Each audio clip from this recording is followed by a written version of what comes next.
Blizzard's second quarter 2019 conference call.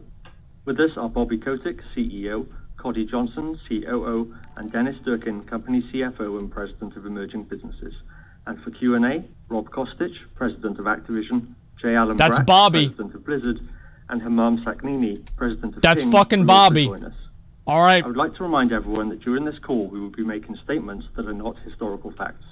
The forward-looking statements in this presentation are based on information available to the company as of the date of this presentation, and while we believe them to be true, they ultimately may prove to be incorrect. A number of factors could cause the company's actual future results and other future circumstances to differ materially from those expressed in any forward-looking statements. These include the risk factors discussed in our SEC filings, including our 2018 annual report on Form 10-K, and those on the slide that is showing. Okay. The company undertakes no obligation to release publicly any revisions to any forward-looking statements to reflect events or circumstances after today, August 8th, 2019. Okay. We will present both GAAP and non-GAAP financial measures during this call. We provide non-GAAP Generally financial accepted measures accounting practices. The impact of expenses related to stock-based compensation, the amortization of intangible assets and expenses related to acquisitions, including legal fees, costs, expenses, and accruals, expenses related to debt financings and refinancings, restructuring and related charges, the associated tax benefits of these excluded items, and significant discrete tax-related items, including amounts related to changes in tax laws, amounts related to the potential or final resolution of tax positions, and other unusual or unique tax-related items and activities. Great. These non-GAAP measures are not intended to be considered in isolation from, as a substitute for, or superior to our GAAP results. We encourage investors to consider all measures before making an investment Of course. Please refer to our earnings release, which is posted on www.activisionblizzard.com for a full GAAP to non-GAAP reconciliation and further explanation with respect to our non-GAAP measures. There's also an earnings presentation which you can access with the webcast and which will be posted to the website following the call.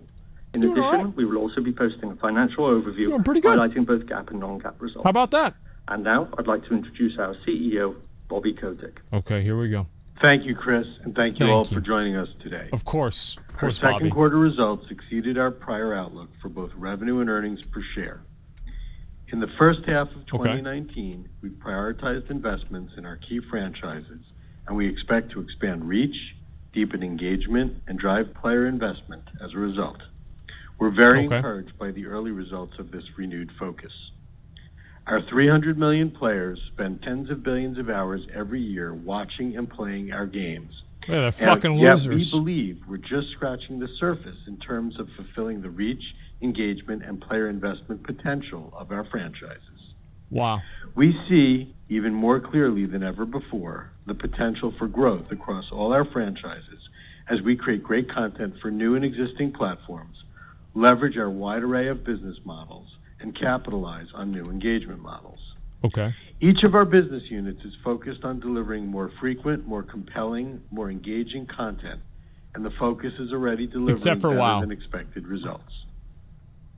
This month, Blizzard is proud to be celebrating the 15th anniversary of World of Warcraft with the release of World of Warcraft Classic. What? Well over 100 million players have played World of Warcraft since its launch. Holy shit. And the upcoming release is a great example of Blizzard responding to our players' encouragement. True. We're excited to welcome over 40,000 Blizzard fans at BlizzCon this November, and millions more around the world via live stream. True. The teams at Blizzard are hard at work to ensure that this is truly the best BlizzCon we have ever hosted. At Activision, more platforms, more countries, more players is the new Call of Duty battle cry. We intend to drive Call of Duty to greater scale than ever before through the release of Modern Warfare and Call of Duty Mobile. And we believe we'll achieve greater reach, engagement, and player investment than ever before. Okay. And at King, Candy Crush continues to crush it, and it was once again the #1 app. You know, dude, whenever he thought about that, he's like, oh, dude, the kids We remain the love industry leader in esports. And we will broaden the audience of Call of Duty even further through the launch of Call of Duty Global League. We've now sold 8 teams, all at a premium to the initial Overwatch League team sales, and with superb owners. Okay. And the 2019 season of the Overwatch League continues to break viewership records. In the second quarter, the season Stage 2 finals live on ABC was the best performing esports broadcast to date across ESPN and ABC. Okay. And both Stage 2 and Stage 3 recorded double-digit growth in hours watched year over year. Our organization and our team owners are now preparing to host games in their home markets for the next year. And it really is remarkable that in just the league's third year, our owners are actually able to host games in their home markets. And we're excited to see regular season games in cities around the world as well. Nobody gives a especially shit about across Overwatch North America, League. Come on. China, South Korea, France, and the United Come States. on. Like, why? This content is creating great opportunities for broadcasters, sponsors, and advertisers. No, it's not. We believe no professional sports league has accomplished anything like we've accomplished in a 3-year period in all of sports history. What about the NFL? And our in-game advertising initiatives are continuing to grow at incredible rates. Advertising net bookings doubled year over year in the second quarter. And with the foundation for advertising initiatives now in place, we're actively exploring opportunities to leverage these capabilities across other parts of the business, especially with our esports content. Okay. We remain excited about our growth prospects. We're Really? laser focused on our priorities, and our opportunities have never been more compelling. Great.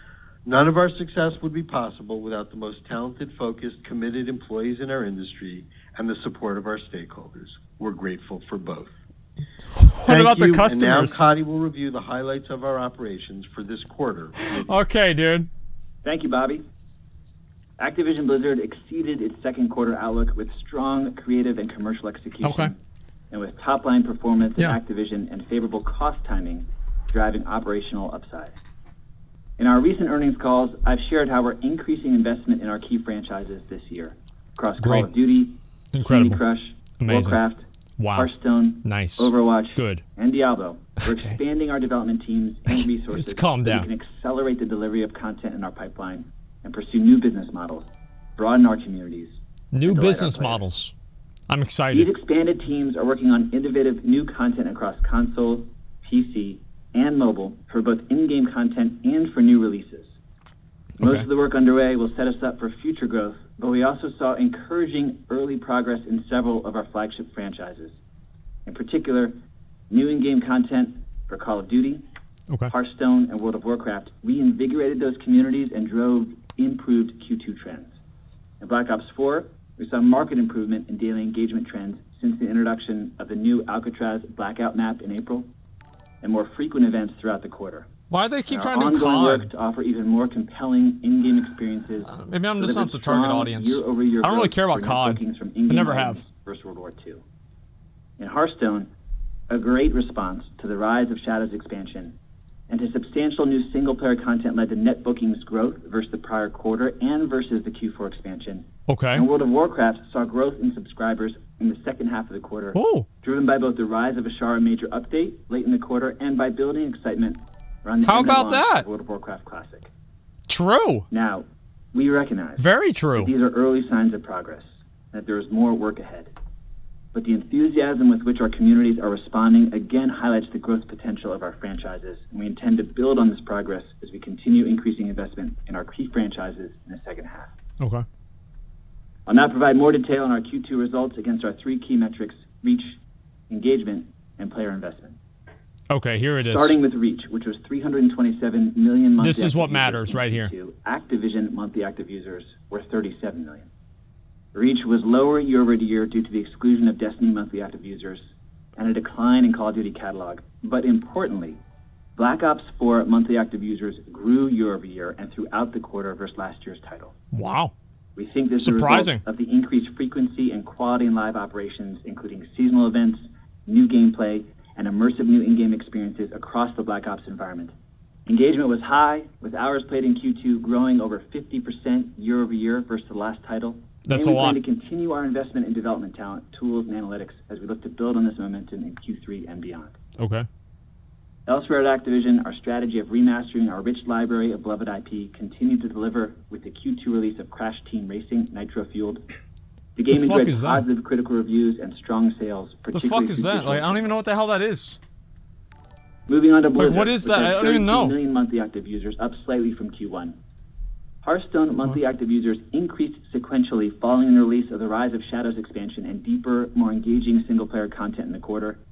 Okay. While the competitive environment is increasingly challenging, we see substantial opportunities. It's the best game ahead for ever. the Hearthstone franchise. I don't know about that. Our expanded Hearthstone team plans to build on the strength of its Get to the Q2 WoW content part. cadence with a strong pipeline of new content and features over the coming months that we think players will love. Hearthstone. And we look forward to the team announcing their plans. Oh, great.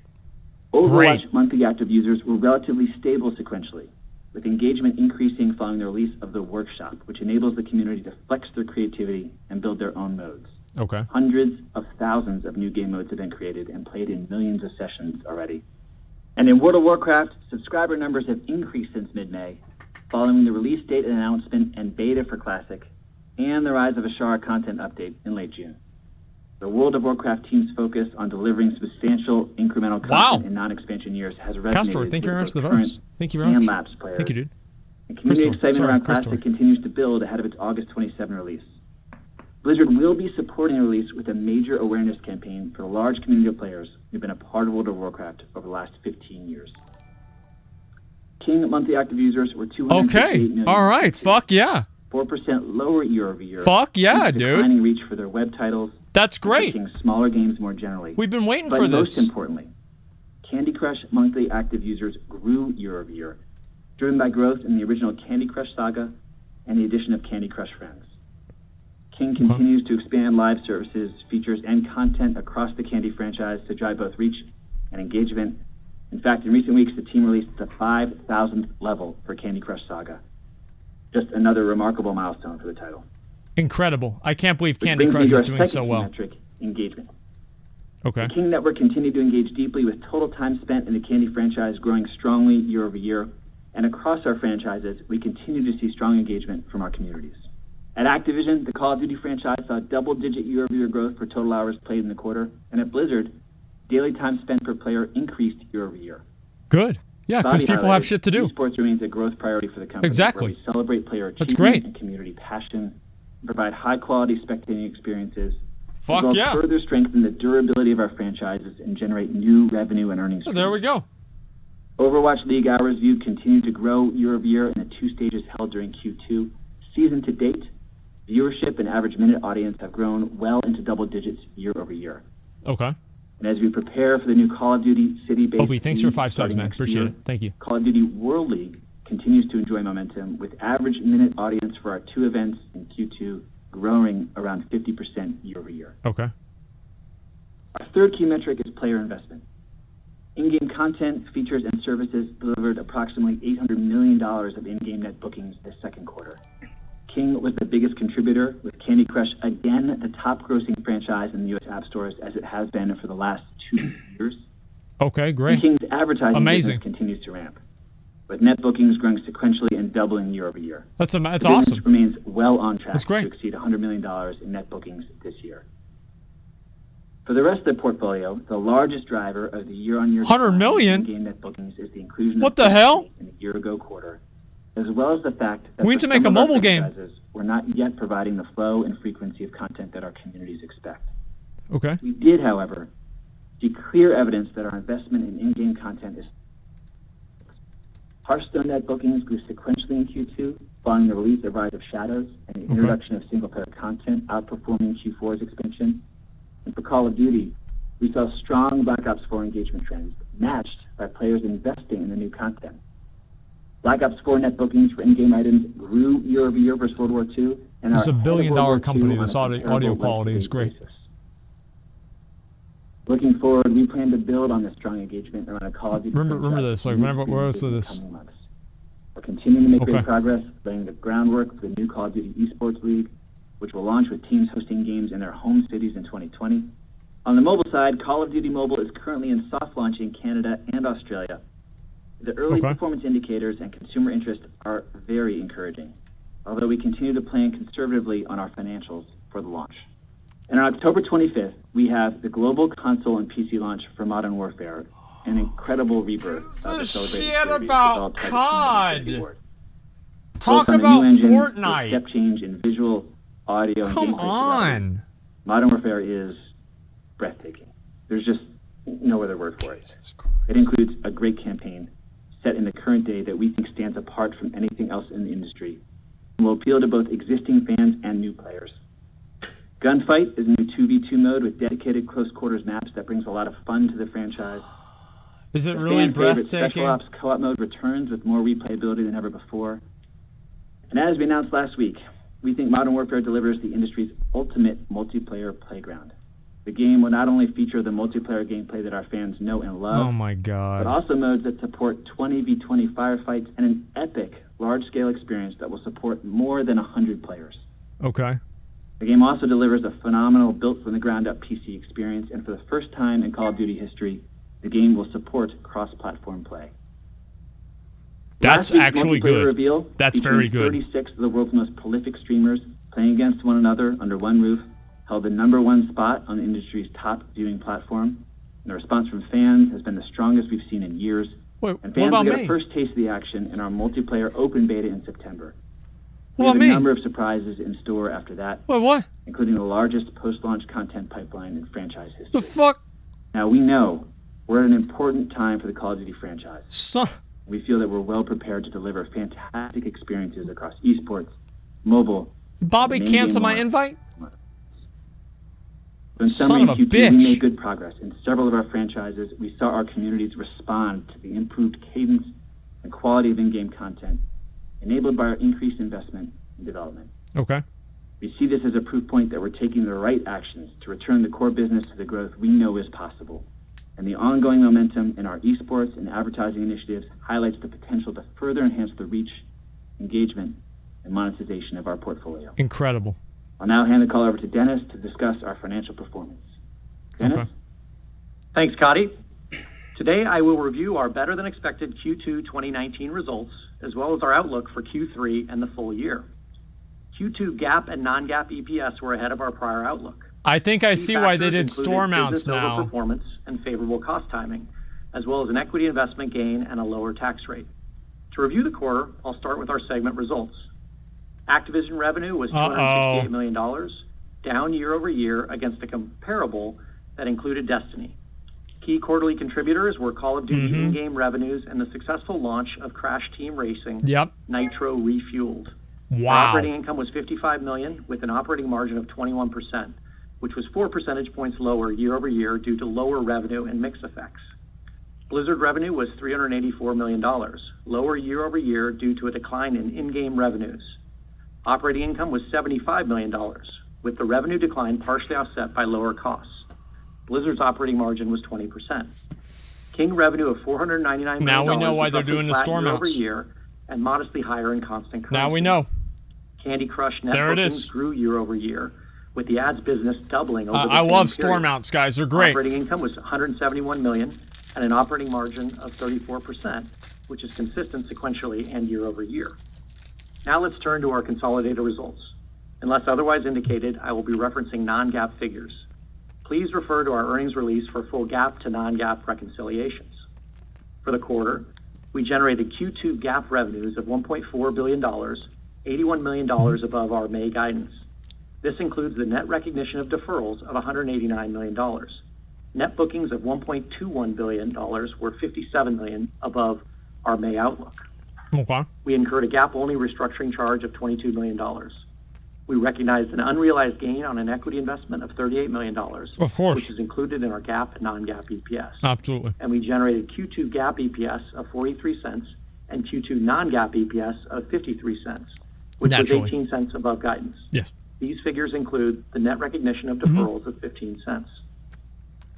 From a cash flow and capital structure perspective, Q2 operating cash flow of $154 million grew strongly year over year due to a working capital timing.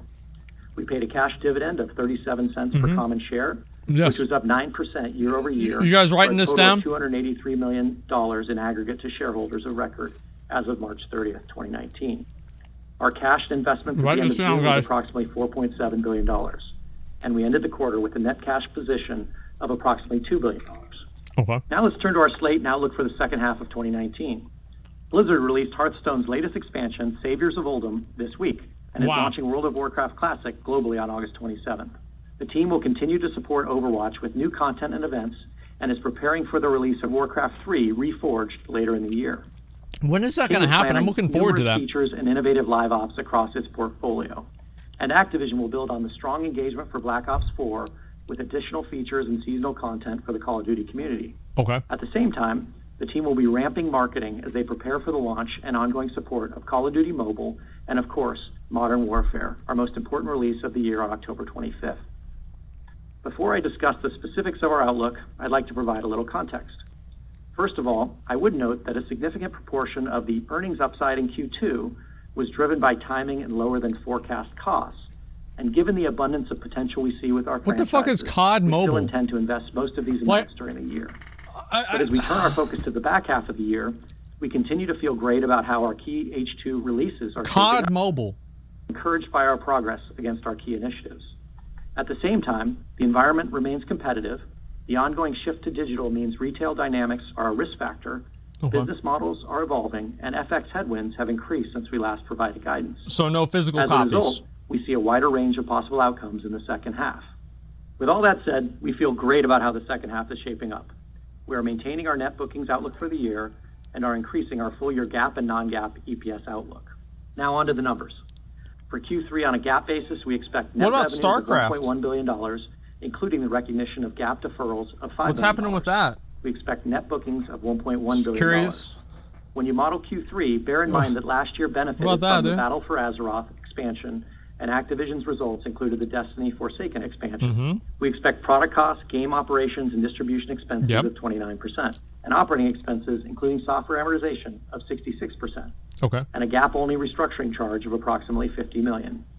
We expect a tax rate of 23%, GAAP and non-GAAP share count of 772 Call in a million, question. and EPS of 5 cents.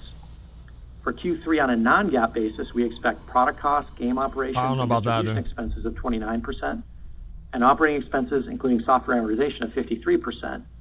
We expect a non-GAAP tax rate of 20% and non-GAAP EPS of 20 cents, with no impact from GAAP deferrals. I don't know anything On a GAAP about basis for 2019, we I expect took 2 accounting net classes. revenues of $6.2 billion, including GAAP deferrals of $110 million. I don't We fucking know. expect net bookings of $6.3 billion.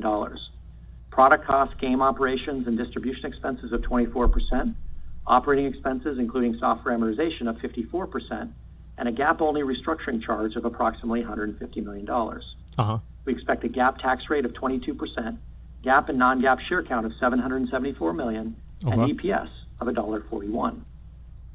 For 2019, on a non-GAAP basis, we expect product costs, game operations, and distribution expenses of 24%, and operating expenses, including software amortization, of 45%. We expect a non-GAAP tax rate of 20% and non-GAAP EPS of $2.02, which includes GAAP deferrals of 13 cents. Okay. So in summary, in Q2, we continue to make progress as we position the company to take advantage of the many growth opportunities we see across our franchises. I'm looking Our forward to hear what they combination have to say about leading Heroes of the owned Storm. franchises, a direct digital It's gonna be connection to our great. consumers, best-in-class developer talent, guys excited? and geographic, platform, and business model diversity creates a powerful foundation for longer-term growth. Okay. We still have, and the competitive environment is as dynamic as ever, but we are taking the right steps to deliver the world-class execution and quality content delivery that has characterized our company for many years. Incredible. I remain confident that executing against our plan will position us to deliver strong results and shareholder value over the long term. Now I I would hope welcome so. our business leaders, Jay, Humam, and Rob, as they join for the Q&A portion of the call. Here we go. Operator? Here we go. This is where it gets real. Certainly. And ladies and gentlemen, to ask Okay, a question, guys. that is *1 on your telephone keypad. Please note that if you're on a Should I call in? speakerphone, please pick up the handset or depress your mute function to allow that signal to reach our system. Again, that is *1 to ask a question. And we'll go first to Matthew Thornton of SunTrust. All right, here we go. Hey, good afternoon. Thanks for taking the question. Maybe just on World of Warcraft, can you just talk a little bit about just the lift you're seeing from the introduction of the classic mode as well as the recent patch, Rise of Ashra? Ashra. And how sustainable you think that is here into the second half from an engagement standpoint? Oh, wow. Okay. Holy shit. Hi, this is Jay. Yeah. First, on World of Warcraft more broadly, the team is always looking for ways to meet the demand for more content between expansions. Yes. Recognizing the kind of sort of the deep love that players have of the game and the value of new experiences. Okay. The recent update, Rise of Ashara, is a good representation of how we think about large updates for the game. WoW Classic is also part of our effort to increase available content. You know, players have shown a lot of support for both Classic and Rise of Ashara. That's true. Regarding Classic specifically, you know, for many years we've really heard from players their desire to play the original version of the game. You think you do, but you don't. It was a great experience for me personally to announce the start of that effort at BlizzCon. Dude. Yeah, right. He was so Overall, mad. this has been a pretty significant undertaking. There's been a lot of technology challenges, but I think the team has really fed a lot off of the excitement that they've seen from the community, from the overall player base. We're really proud of the work that has gone into creating the game. Wow. And we're also really excited for the launch on August 27th. Okay. If you are a subscriber, WoW Classic is automatically included with your subscription. So it's greatly increasing the available content to players. Yeah, there we go. It's really a good way to maintain their connection to the game. Fuck yeah. We've had over 100 million players experience WoW, and that's a global number. Holy shit. So it's a great opportunity for many players who were once part of the community to return and re-experience the game as it once was. Yep. Now, to your specific question, there is a lot of excitement around Classic, and it's really exceeded our expectations already.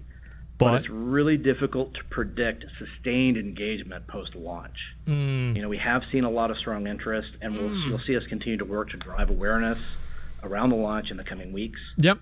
You know, thank you for the question. I really appreciate it. Classic is something that's really close to my heart. Operator, can I have the next question, please? Okay. Yep, and that'll come from Brian Nowak of Morgan Stanley. Hi, it's Matt on for Brian. Thanks for taking the questions. So the first one is just looking at the King business. Can you go over sort of the key drivers and vectors for growth, you know, from here? Microtransactions. And then turning to the core, how should we think about MAU and sort of in-game monetization trends heading into the second half? Okay, here we go.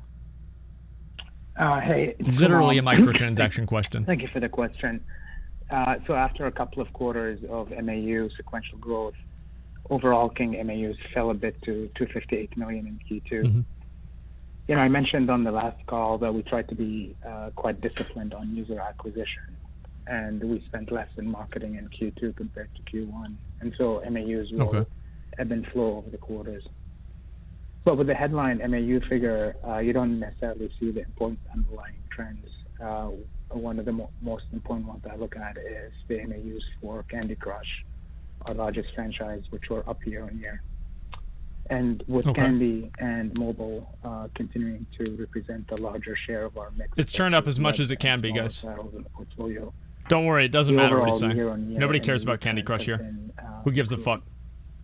And then specifically on your question on monetization, Candy Crush bookings grew year on year in Q2, and to me that builds on the growth story for the franchise that has started happening in 2017 and 2018, and we saw it again in Q2.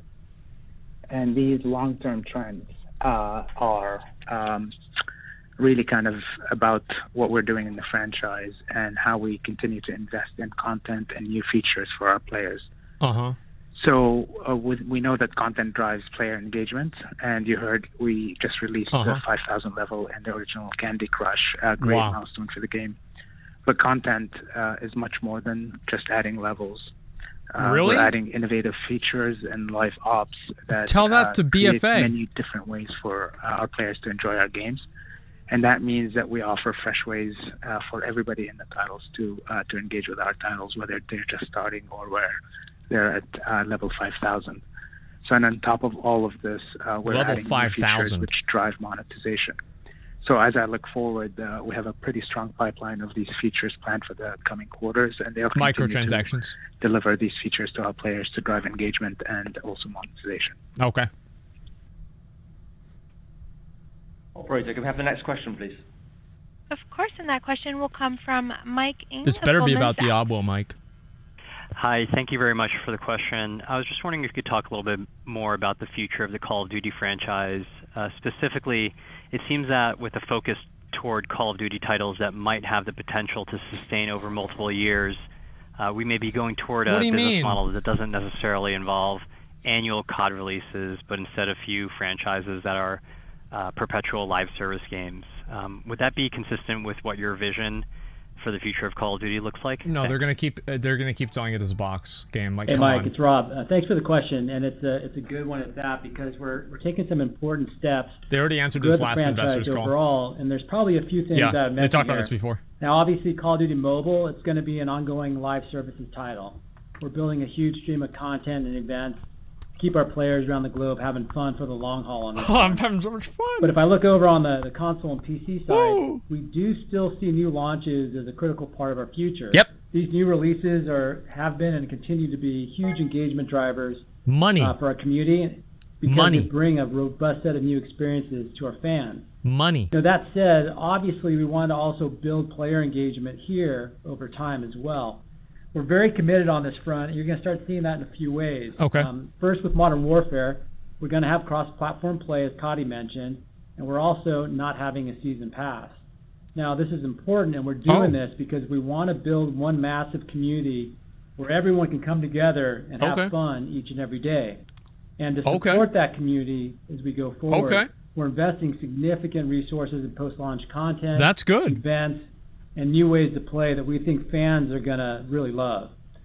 So what I'd say is we're really looking forward to the launch of Modern Warfare. It is a great game, and we believe it's the beginning of an incredible journey for our community.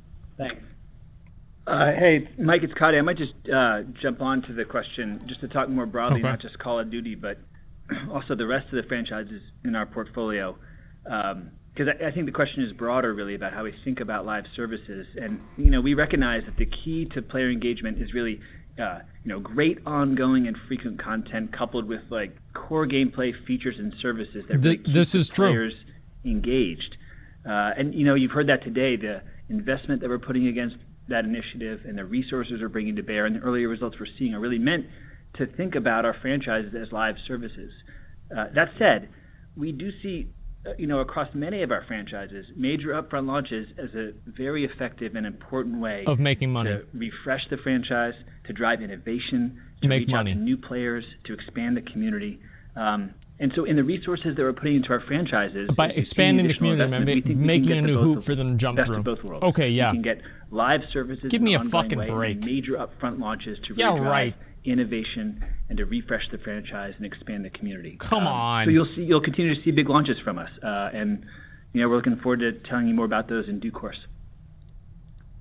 Thanks, Mike. Operator, can we have the next question, please? And that question will come from Kunal Maldi of Atlantic Equities. Hi, thank you. Could you expand on your comments about the Overwatch League performance in the quarter, and also kind of talk about what effect you expect the home and away format of games to have next year? Thanks. Overwatch. Hey, you bet. Hi, Kunal. It's Dennis. I'll take this one. All right, here we go. It's a great question, obviously, because viewership is a great indicator of the health of any league, any sports league like the Overwatch League. And I know from the outside, because we have some great. Is that why they buy in betting? We're also on TV. It's sometimes hard to get the specific data on that. You heard in Bobby and Cody's comments that when we looked at the two OWL stages that were held in Q2. The average minute audience, which is probably the best measure of viewership, was up strongly. And when you look at the season to date, average minute audience is up 15%, with the U.S. actually up over 30%. It's a lot more. So encouraging trends there. And then demographically, when we kind of parse through that, even more importantly is that we're seeing growth in our younger U.S. audience as well. And that's in a year when nearly every other major traditional sport is seeing viewership decline in those audience segments. So I think this really highlights how the expanded roster this year is driving more interest in more places for the league, and that also the work that we've done to enhance the viewing experience is really starting to help deliver some results. Now, that's not to say we're done on that journey. There's still a lot of room for further improvement in the viewing experience, and this is a key focus area for us as we think it's critical to continuing to make the broadcast not only compelling but easily digestible for mass market audiences. On the second part of your question around the home and away format, we're excited for it next year. We think it will be a big driver of not only local fan interest in many of our markets, but also broader viewership as well. We did see some early indicators of thank you very much, the host, progress man. on that this quarter with the Dallas and What do you Atlanta mean? homestands. that brought thousands of spectators to the home arenas in those respective areas. And obviously the atmosphere in those arenas actually, I think, translated well into the broadcast. So I think that bodes well for as we roll that format out next year across the league, both not only for the Overwatch League, but for the Call of Duty League as well. What is this? So yeah, still early innings, to use a sports analogy, and there's still plenty of work to do, but the early signs are very encouraging. You really think the home and away gets more people to watch? Can we have the next question, please? And that will come from Ray Stochel of Consumer Edge Research. What? Great, thanks for taking my question. One on Blizzard. So how do you balance Blizzard polish, as you guys call it, and increasing demands from consumers around the speed and pace of content? Thanks. You lose the polish and you put it out faster. This is Jay. Answer yourself. This is a question that the team really spend a lot of time considering. I'll take that one, Jay. It's okay. Don't worry about it. I'll handle it. A priority for me personally. There's a high demand of Blizzard game content, and it's a challenge we faced for a long time. Yes. I think we have made some headway over the years. At the same time, I think it's very clear that we could be doing better.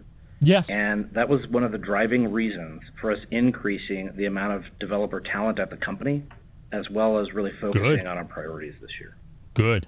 Having more people in place to support the various initiatives that we have and the various features is really critical. Yep. It supports the process of iteration that we feel is really critical to us reaching the right quality level. It's going to take some time to further ramp up on content delivery across our franchises, but we're happy with the early progress.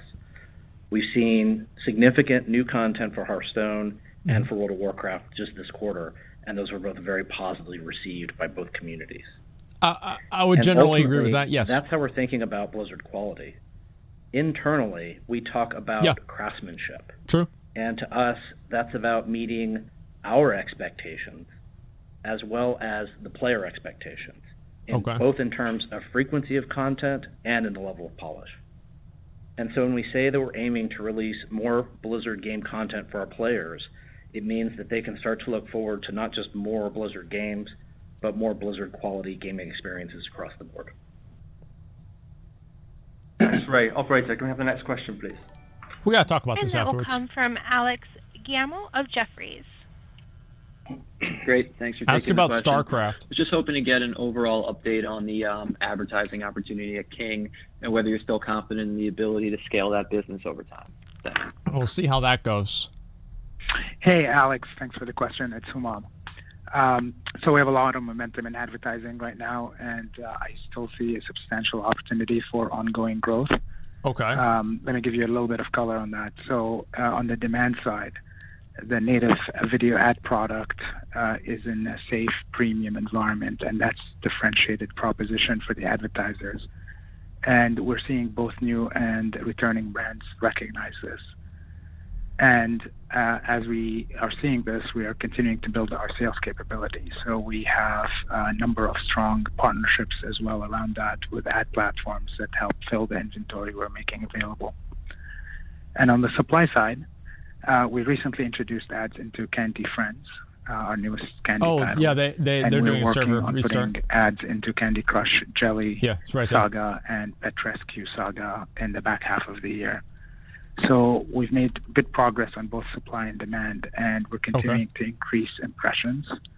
As you heard, ad net bookings doubled year on year again in Q2, and we're well on track to exceed the 100 million mark that I talked about. And as I look ahead, we're planning to continue to grow within the King network and educate more brands and partners around the strength of this value proposition. Okay. Hey, Alex, it's Cody. I might jump in as well here, just stepping back for a moment, because it's to King's credit that they've built really a tremendous ad platform and set of capabilities that are delivering the results that we talked about today and that Humam just gave some more color on. We also have the opportunity now to bring this capability elsewhere in the business. What? We are actively working on this. What? Including looking at certain new mobile experiences and also at esports. And we think there's a lot of potential to deploy what we've learned across the rest of the company where it makes sense. And And so overall, What the fuck? There's momentum for us, not just in the existing ads business inside King, but we think plenty of potential for further growth, across the rest of the business. The fuck, man? Thanks, Alex. Operator, can we have the next question, please? And that next question will come from Mike Hickey of the Benchmark Company. Hey, Bobby, Cody, Dennis, Chris, nice quarter, guys.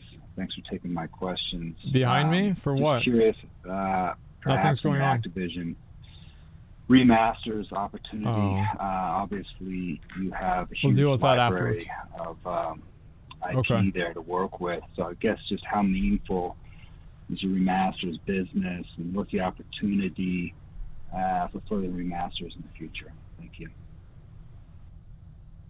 Hey, Mike, it's Rob. I'll take that one. So at Activision, we have seen great results from remastering some of these beloved games over the last couple of years. You're reselling the same thing. The Crash and Sane trilogy, Spyro Reignited trilogy, and fucking Racing.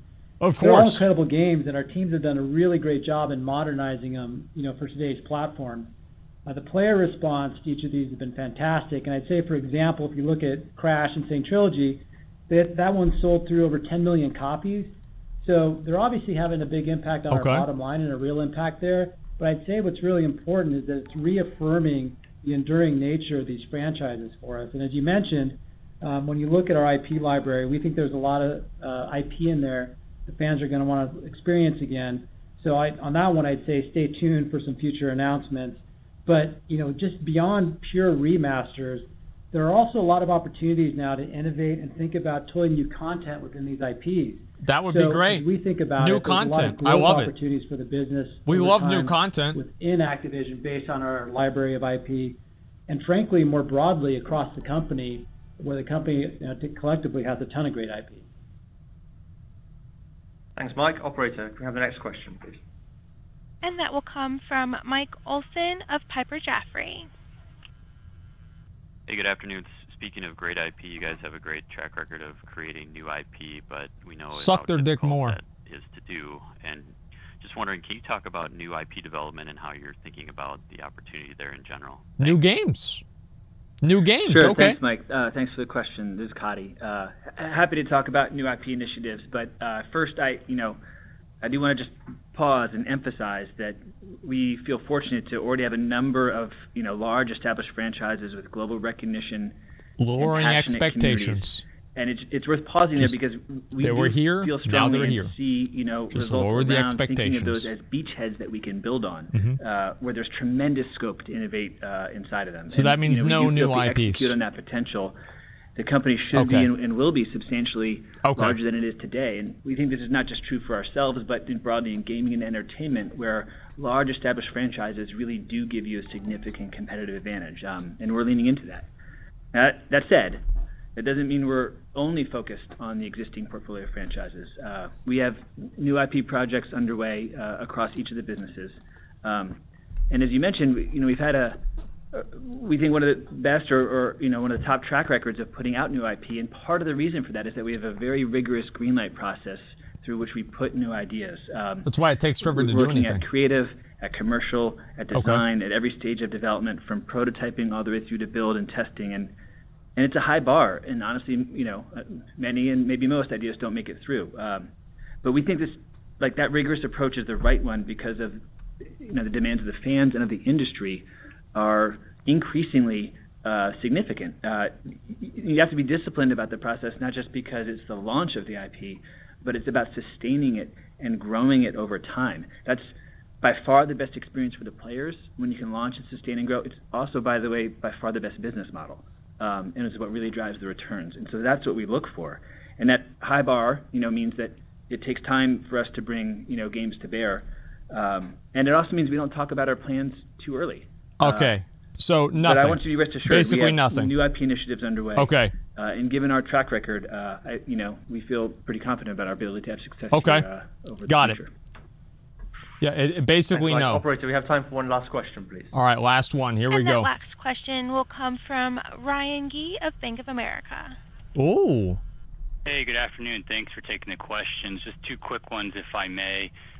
First, regarding the soft launch testing you're doing for Call of Duty on mobile, can you maybe share some of the early feedback you're getting from the players there, and whether there's anything in the data suggesting, hey, this game could be top 10 or top 20 grossing on mobile. They're going to talk about money along here. the lines of mobile, can you talk briefly on what you and your partners over in China are seeing regarding the approval process there for games like Call of Duty and Diablo? Okay. Thanks. Hey Ryan, it's Rob. So yeah, Call of Duty Mobile now has been in soft launch in Canada and Australia for the last few weeks, and the early indicators so far are very promising. And we're seeing very strong results across all key metrics, including installs and retention. Players are reacting to and I think loving the authentic Call of Duty gameplay, the characters in the setting, and obviously an ability to play across a wide variety of fun modes. Fun modes. When we look at modes. the pre-registrations for the game, to us it suggests a real high anticipation and organic demand for the game globally. So like I said, I do think the early signs are encouraging. And now as we think about mobile, there's another interesting thing for us, which is the opportunity here for tens of millions of people to experience Call of Duty for the first time. That's true, because they all have phones. This could be a step change for that makes sense. The franchise's reach. And as you know, there are several mobile action games right now that are generating significant reach and revenue. So this game does have potential to be meaningful to us. All that being said, this is a new initiative, and we are always particularly careful not to get ahead of ourselves when it comes to forecasting these things. But as I mentioned, we do feel very good about what we're seeing so far. Now, you asked about China, and as you'd expect, that's what the mobile we're games are made for. There and working through the process. But we're not going to wait for China to launch this game elsewhere. We've been keen to get this game in the community's hands as soon as it's ready, and they shouldn't have to wait too much longer. Thanks for the question. All right, thanks everyone for joining us today. We greatly appreciate your interest and support, and we look forward to seeing many of you in game this fall and hopefully in person at BlizzCon towards the end of October. Thanks again. And with that, ladies and gentlemen, that does conclude today's call. We'd like to thank you again for your participation. You may now disconnect.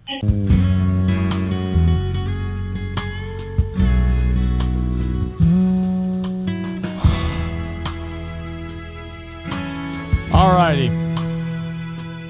Let's talk about this. Number one. Pause that. Put on a song, and we'll talk about this this situation.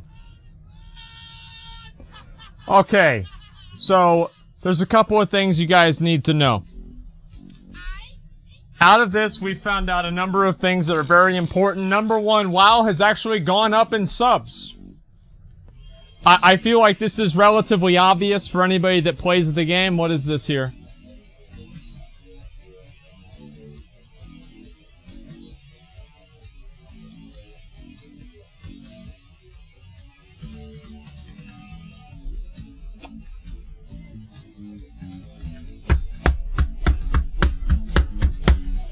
Great. All right, that's just thank you guys so much. Really, really appreciate this. It means a lot that you guys put in this much work to put bald right there. Yeah, no, not mauled, just bald, okay? Not mauled. Thank you guys. Means a lot. I think they did this on the last stress test too. Some things never change. It's not Malb. What are you doing, Malb, Fortitude? The fuck's wrong with you? We're not gonna do Malb. Alright, let me go all the way back down to this other place, okay? So let's talk about the takeaways here. Number one is that it feels like they're very focused on this Overwatch thing, and I feel like they never listen to anybody who's, like, not just somebody who's paid to agree with them, to tell them that the idea that having the fucking Overwatch teams that are part of different fucking, different cities, it doesn't drive engagement. It just seems like it seems like a disconnected attempt to recreate traditional sports memes. That's basically what it is. There's no reason to do it. It makes no sense. It's an online game that's played internationally. You don't do it for people. The whole reason it's so dumb, man. Trying to be like League of Legends. I don't know. I just don't really see what the point of it is. I have no idea why they're doing things like this, but that's what it is. Gamers do not care about what city an Overwatch team is from.